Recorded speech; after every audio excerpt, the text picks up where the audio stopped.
ಸಚೇತನ ಕಾರ್ಯಕ್ರಮ. ಇಂದಿನ ವಿಷಯ ತಮಿಳುನಾಡು ರಾಜ್ಯದ ನೃತ್ಯ ಕಲೆ ಭರತನಾಟ್ಯ.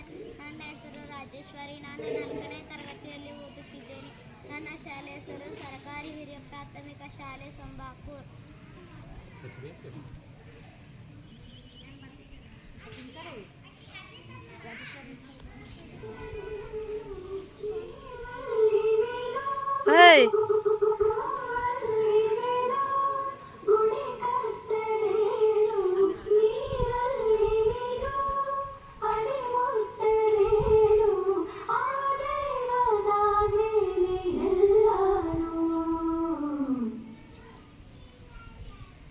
ಹೇ ಶಾರದೆ ದಯ ಪಾಲಿಸು, ಈ ಬಾಳನು ಬೆಳಕಾಗಿಸು.